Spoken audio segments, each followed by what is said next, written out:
Hi friends, olympics wrestling సెమీఫైనల్లో participate చేసిన భారతీయ ఒలింపిక్స్ ఆటగాడు అమన్ సెహరావత్ కాంస్య పతకాన్ని సాధించి పెట్టాడు. అయితే కేవలం 10 గంటలలో 4.6 కిలోలు తగ్గి చూపించాడండి అమన్ సెహరావత్. ఇది సామాన్యమైన విషయం కాదు, చాలా కమిట్మెంట్ కావాలి. అసలు అమన్ సెహరావత్ ఆ రాత్రంతా ఏం చేశాడు బరువు తగ్గడానికి, అవన్నీ మనం ఇక్కడ మాట్లాడుకుందాం. మరోపక్క కేవలం 100 గ్రాముల బరువు అదనంగా ఉంది అని చెప్పి పతకానికి దూరమైన వినేష్ పోగట్, ఆమె పరిస్థితే అమన్కు వస్తుందా అన్న చర్చ మొన్నటి నుంచి ఉందండి. కానీ ఆ సందేహాలన్నింటినీ పటాపంచలు చేస్తూ అమన్ సెహరావత్ 10 గంటల్లో 4.6 కిలోలు తగ్గి చూపించాడు. నా చిన్నప్పుడు అండి సినిమాలు చూస్తుంటే పాత సినిమాలు పెడుతూ ఉండేవాళ్ళు, మా నాన్నమ్మ వాళ్ళు అమ్మమ్మ వాళ్ళు. అందులో హర్నాథ్ అని చెప్పి ఒక యాక్టర్ కనిపిస్తూ ఉండేవాడు. మా ఇంట్లో ఉన్న వాళ్ళు పెద్దవాళ్ళు బంధువులు ఏమంటూ ఉండేవాళ్ళు అంటే, అరే ఈ హర్నాథ్ అని ఉన్నాడు చూసావా, చాలా మంచి యాక్టరు, ఇతను పైకి వచ్చేసి ఎన్టీఆర్ను ఏఎన్ఆర్ను ఇద్దరిని తొక్కిపారేస్తాడేమో అని చెప్పి ఈ హర్నాథ్ను కూర్చోబెట్టి ఏఎన్ఆర్ ఎన్టీఆర్ ఫుల్గా మందు పోసి మద్యానికి బానిసం చేసి హర్నాథ్ను చెడగొట్టారు. అట్లా హర్నాథ్ తాగుడుకు బానిసయి సినిమాలకు దూరమైపోయాడు, ఇది ఎన్టీఆర్ ఏఎన్ఆర్ చేసిన పని అని చెప్తూ ఉండేవాళ్ళు. అట్లా ఇంకా చాలా మంది పెద్ద వాళ్ళు అంటూ ఉండేవాళ్ళు. కాస్త పెద్దగా పెరిగిన తర్వాత నేను కొంచెం లాజిక్తో ఆలోచిస్తే ఎంత దారుణమైన గాసిప్స్ నమ్ముతారయ్యా బాబు జనాలు అని చెప్పి అనిపించింది. ఆ హర్నాథ్ కంటే కూడా చాలా పెద్ద లెవెల్లో ఉన్నటువంటి హీరోస్ అండి ఏఎన్ఆర్ ఎన్టీఆర్. ఏఎన్ఆర్ ఎప్పటి నుంచి అండి 1940s 46 ఆ టైం నుంచి యాక్ట్ చేస్తున్నారు ఏఎన్ఆర్ గారు. నందమూరి తారక రామారావు గారు హర్నాథ్ని తన సినిమాలో శ్రీరాముడిగా పెట్టి తాను రావణాసురుడిగా పెట్టి ఇంట్రడ్యూస్ చేస్తూ వాళ్ళ ప్రొడక్షన్లో సినిమా తీసినటువంటి వ్యక్తి ఎన్టీఆర్ గారు. అప్పటికే ఎన్నో సినిమాలు బ్లాక్ బస్టర్ తీసి ఒక రేంజ్లో ఉన్నారు ఎన్టీఆర్ గారు. వాళ్ళిద్దరు కూర్చొని మందు పోసి, అది ఆ విజువలే మనకు ఊహించుకోవడానికి చాలా కామెడీగా ఉంటుంది. తాగు అని చెప్పి రోజు మందు పోసి యాక్టింగ్ చేయకుండా తొక్కేశారు. అది ఎవరి వ్యక్తిగత బలహీనతల వల్ల వాళ్ళు సమస్యలు తెచ్చుకుంటారు తప్ప ఎవరిని కూర్చోబెట్టి రోజు మందులు పోసి తాగరా అని చెప్పి అన్నారు. ఎవరైనా ఎప్పుడైనా ఏదో ఒక కాంటెక్స్ట్లో ఎక్కడో తాగించారనుకోండి, తాగు అని చెప్పి అదేమన్నా వింటాం తప్ప మనము సెలబ్రిటీల నుంచి రోజు మందు పోసి కూర్చోబెట్టి చెడగొట్టారనేది మనం వినం. ఎందుకు ఇది మనం చెప్తున్నామంటే, నరేంద్ర మోదీ గారు ఏదో స్కెచ్ చేసి వినేష్, ఆమె ఉంది కదండి వినేష్ పోగట్, ఆమెకు పథకం రాకుండా చేశారు నరేంద్ర మోదీ గారు అన్న రేంజ్లో సోషల్ మీడియాలో పిచ్చికుక్కల్లాగా ఎగబడుతూ ఉన్నారు. ఒకడైతే కార్టూన్ వేసాడు, ఆమె వెయిట్ తూచుకుంటూ నిలబడి ఉంటుంది వేయింగ్ మిషన్ మీద, వెనక నుంచి నరేంద్ర మోదీ ఒక వేలు ఆ వేయింగ్ మిషన్ మీద పెట్టుంటాడు, సో దట్ ఇంకో 100 గ్రాములు పెరుగుతుంది కదా. ఆ టైప్లో కార్టూన్లు. నరేంద్ర మోదీ గారే ఆమెకు ఇంకేదో కలిపిచ్చేసి లేదా ఏదైనా కలిపి ఇవ్వమని చెప్పి ఆమెకు బాత్రూమ్ రాకుండా చేసి, మలబద్ధకం వచ్చేలా చేసి, వెయిట్ పెరిగేలా చేసి, ఇట్లా రకరకాలు ఏందేందో రాస్తూ ఉన్నారు. ఎంత అసహ్యంగా ఉందంటే అండి, మన భారతదేశానికి ప్రధానమంత్రి అండి నరేంద్ర మోదీ గారు. 140 కోట్ల మందికి లీడర్ నరేంద్ర మోదీ గారు. నరేంద్ర మోదీ గారి స్థాయి అది. అప్పుడేదో వినేష్ ఏదో గోలగోలు చేసింది, ఒక ఒలింపిక్స్కి సంబంధించిన ఒక వ్యక్తి, అదంతా నడిచింది మనకు తెలుసు. అతన్ని తీసేయాలి అని చెప్పి వీళ్ళు ఢిల్లీలో రచ్చ చేశారు, అన్నీ చేశారు కదా ఉద్యమం అని చెప్పి. దానికి దీనికి ఏదో లింక్ పెట్టేసి కొంతమంది పిచ్చిగా మాట్లాడుతున్నారు. ఆమెకండి విఘ్నేష్కు చాలా గౌరవం ఉంది నరేంద్ర మోదీ గారు అంటే. కొన్ని వీడియోస్ కూడా నేను కావాలంటే మీకు ప్లే చేసి చూపిస్తాను. హయ్యెస్ట్ రెస్పెక్ట్ ఉంది ఆ అమ్మాయికి నరేంద్ర మోదీ గారు అంటే. మధ్యలో వీళ్ళందరూ ఎలాగైనా సరే చెడగొట్టి ఈ బంగ్లాదేశ్ లాగా కాకరబీకర గోల చేస్తూ ఉన్నారు. దానికి రాజకీయ నాయకులు, కాంగ్రెస్ పార్టీ వాళ్ళు, కమ్యూనిస్టు వాళ్ళు అందరూ ఆజ్యం పోస్తూ ఉన్నారు. నరేంద్ర మోదీ గారికి అసలు ఏమాత్రం సంబంధం లేదు. నరేంద్ర మోదీ గారు చాలా సీరియస్ గా రియాక్ట్ అయ్యారు కూడా ఒలింపిక్ సంఘం వాళ్ళందరి మీద. ఎందుకు రాలేదు, మా అమ్మాయికి పథకం ఎందుకు రాలేదు అని. నువ్వు పథకం సాధించలేకపోయినా నువ్వు మా అందరి హృదయాలు గెలుచుకున్నావమ్మా, మా అందరి మనసులు గెలుచుకున్నావు అని చెప్పి నరేంద్ర మోదీ గారు మాట్లాడారు. ఫుల్ సపోర్ట్ ఇచ్చారు ఆ అమ్మాయికి. ఆ అమ్మాయి కోసం పెట్టినటువంటి ఖర్చు ఎంతో తెలుసా అండి, 74,50,000 రూపాయలు కేవలం ఆ ఒక్క అమ్మాయి కోసం ఖర్చు పెట్టారు. ఆ ఒలింపిక్స్లో ఆమె ఫిట్నెస్ కోసం కానీ, ఆ బాడీ బిల్డింగ్కి సంబంధించి కానీ, జిమ్కి వెళ్ళడానికి కావచ్చు, న్యూట్రిషన్ కోసం కావచ్చు, ఆమె రెజ్లింగ్ చేయాలని అంటే కేవలం ఆమె ఒలింపిక్స్ దానికోసం పెట్టినటువంటి ఖర్చు అది ఒక్క అమ్మాయికి. సో అంత కేర్ తీసుకున్నారు. ఈ వీడియో వినండి, మీకు అర్థమవుతుంది. ఒలింపిక్స్ రెజ్లింగ్ సెమీఫైనల్లో పార్టిసిపేట్ చేసిన భారతీయ ఒలింపిక్స్ ఆటగాడు అమన్ సెహరావత్. ఇతను పోటీ పడే విభాగము 57 కేజీల విభాగం అన్నమాట. సో 57 కేజీల లోపే ఉండాలి తప్ప 57 కేజీలకు పైగా ఉండడానికి వీలు లేదు. ఇంకా నెక్స్ట్ సెమీఫైనల్ మ్యాచ్ ఉందండి. ఆ మ్యాచ్ కు ముందు రోజు రాత్రి ఇతని బరువు చూస్తే 61.5 కిలోలు ఉన్నాడు. అంటే 57 కేజీల దాకా రావాలంటే దాదాపు 4 కిలోల 500 గ్రాములు తగ్గాలి, 4.5 కిలోలు తగ్గాలి. టైం చూస్తే కేవలం 10 గంటలు మాత్రమే ఉంది. కానీ ఏం చేయాలి?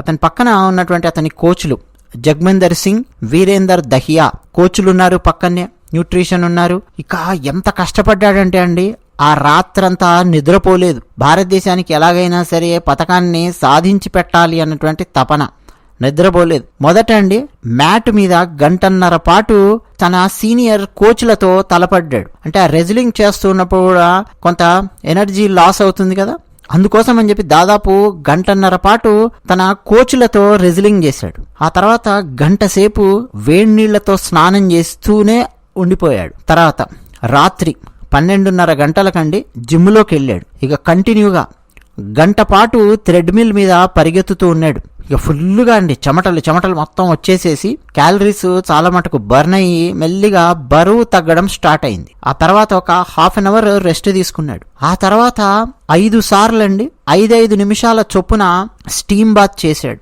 స్టీమ్ బాత్ చేస్తూ ఉంటే కూడా అండి బాడీలో ఉన్నటువంటి నీరంతా ఆవిరైపోతూ చెమట రూపంలో అలా కూడా కొన్ని గ్రాములు బరువు తగ్గుతూ వెళుతూ ఉంటుంది. సో ఇన్ని చేసుకుంటూ వచ్చాడండి. అసలు ఏమీ తిండి తినకుండా కంటిన్యూగా థ్రెడ్మిల్ మీద పరిగెత్తుతూ, గ్యాప్ తీసుకుంటూ, మళ్ళీ థ్రెడ్మిల్ చేస్తూ, మళ్ళీ ఎక్సర్సైజ్ చేస్తూ, వేడి నీళ్లు స్నానం చేస్తూ, స్టీమ్ బాత్ చేస్తూ, ఇన్ని చేస్తూ వచ్చిన తర్వాత చూస్తే ఇంకా 900 గ్రాములు ఎక్కువ బరువే ఉన్నాడు. అంటే 57 కిలోల 900 గ్రాములకు వచ్చాడు.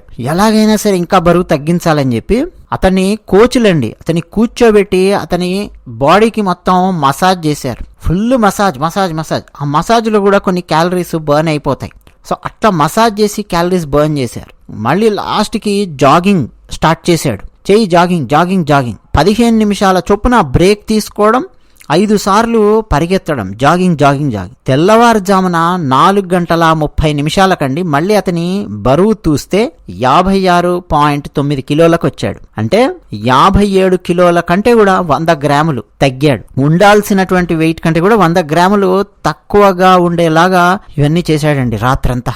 ఆ 10 గంటలు అంటే రాత్రంతా నిద్రపోలేదు. మరోపక్క రెజ్లింగ్ వీడియోలు చూస్తూ ఉన్నాడు. ఆ టెక్నిక్స్ అంటే రాబోయే రెజ్లర్ ఏమేమి చేయబోతూ ఉన్నాడు, ఎట్లా అతన్ని ఓడించాలి ఏంటి అని చెప్పి పాపం రెజ్లింగ్ వీడియోలు చూస్తున్నాడు. మరి ఇంకో పక్క బరువు తగ్గిస్తుంటే కంప్లీట్ డీహైడ్రేట్ అయిపోయి పడిపోయే ప్రమాదం ఉంది కదా. అందుకని చెప్పి మన భారతదేశానికి చెందినటువంటి ఆయుర్వేదం నేర్పించిన పాత టెక్నిక్, మన పెద్దలందరూ వాడినటువంటి టెక్నిక్, మన ఋషులు వాడినటువంటి టెక్నిక్ ఏమిటో తెలుసా? నిమ్మరసం, తేనె కలిపినటువంటి గోరువెచ్చని నీళ్లు అతనికి అందించారు. అవి తాగుతూ ఉన్నాడు. అట్లా ఎనర్జీ గెయిన్ చేసుకుంటూ మరోపక్క వెయిట్ తగ్గించుకుంటూ వచ్చాడు. ప్రతి గంటకొకసారి అమన్ బరువు చెక్ చేసుకుంటూ వచ్చారండి ఆయన కోచ్లు కూడా. రాత్రంతా కోచ్లు ఎవ్వరు నిద్రపోలేదు, పగటిపూట అసలు నిద్రపోలేదు. బరువు తగ్గడం పెరగడం అన్నది మాకు చాలా సహజమైన ప్రక్రియ. బట్ వినేష్ మీద అనర్హత వేటుపడ్డం మాత్రం మాకు చాలా ఆందోళన కలిగిస్తోంది. అందుకనే ఇంకో పథకాన్ని ఎట్టి పరిస్థితుల్లో చేజార్చుకోవద్దు అని చెప్పి బలంగా మేము ప్రయత్నం చేశాము అని కోచ్ వీరేందర్ అండి ఆయన చెప్పాడు.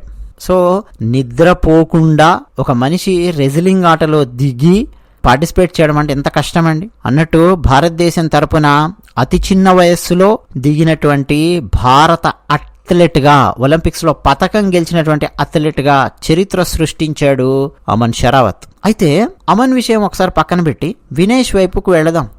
వినేష్ ఆమె కేవలం 100 గ్రాములు తగ్గించుకోలేకపోయింది అన్నట్టుగా చాలా మంది అనుకున్నారండి. కాదండి, 100 గ్రాములు తగ్గించుకోకపోవడం కాదు, ఆమె సెమీఫైనల్ తర్వాత చెక్ చేస్తే 2.7 కిలోల బరువు అదనంగా ఉంది.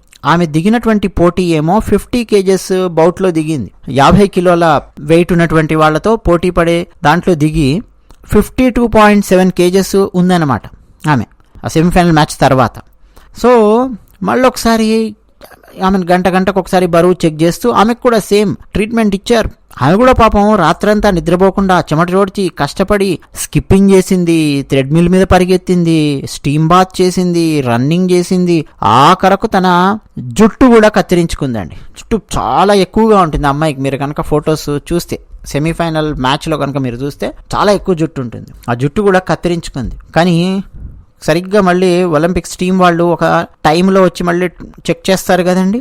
ఆ టైంకు కరెక్ట్గా 50 kgs లోపే ఉండాలి వెయిట్. ఆ టైంకి వచ్చి చెక్ చేసే వరకు ఆమె 100 గ్రాములు అదనంగా ఉంది. పెరమ్మ నువ్వు ఇంకా దీంట్లో పార్టిసిపేట్ చేయడానికి వీలు లేదు అని చెప్పి ఆమె మీద అనర్హత వేటు పడింది ఆ టైంలో. మరి ఆమె 2.7 kgs బరువు ఎలా తగ్గలేకపోయింది ఒక రాత్రి? అమన్ ఎలా 4.6 kgs బరువు తగ్గాడు అన్నటువంటి ప్రశ్న వస్తుంది. అన్నట్టు వీళ్ళిద్దరూ బరువు తగ్గడానికి యూజ్ చేసినటువంటి టెక్నిక్స్ దాదాపు ఈక్వల్ గానే ఉన్నాయి. బట్ అతను ఎందుకు అంత తగ్గాడు, ఈమె ఎందుకు ఇంకో 100 గ్రాములు తగ్గలేకపోయింది అని అంటే ఇక్కడ చాలా చాలా టెక్నికల్ అంశాలు ఉన్నాయి. ఫస్ట్ పాయింట్ అండి, అత్యంత కీలకమైన పాయింట్ ఏంటో తెలుసా? అమన్ ఎప్పుడైనా సరే 57 kgల విభాగంలో పోటీ పడతాడు. సో కొన్ని సంవత్సరాల నుంచి అతనికి అలవాటు అయ్యింది. 57 kgల కంటే ఒక్కోసారి ఎక్కువగా అలా వెళ్తున్నాడు అనుకోండి వెయిట్, దాన్ని తగ్గించుకోవడానికి ఏం చేయాలనేది అతనికి అలవాటుగా ఉంది. అతను ఎగ్జాక్ట్గా ఎందులో అయితే, ఏ విభాగంలో అయితే, ఎన్ని కేజీల విభాగంలో అయితే పార్టిసిపేట్ చేస్తాడో అందులోనే పార్టిసిపేట్ చేశాడు ఇప్పుడు కూడా. కానీ ఈమె ఏం చేసింది తెలుసా?